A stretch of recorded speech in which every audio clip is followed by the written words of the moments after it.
Mga tulo, batong bilog. Parang banga ang forma. Hinukay ito dito ng bako. Nag-repair kasi ilog dito.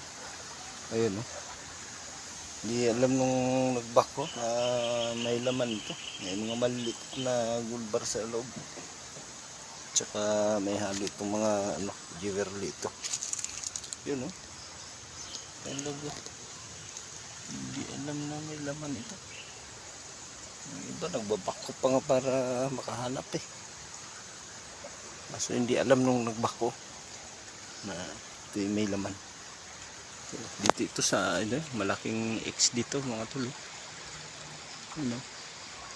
Tapos combine yung letter E. Yan. Ito may giveaway dito sa labas. Ito yung nakabaon mga tol. Hindi repair yung ilog dito.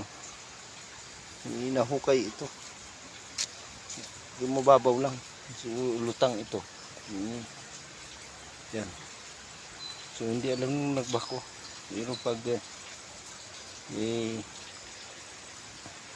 hindi ito mapasama sa pag-repair dito, maganda ito basagin.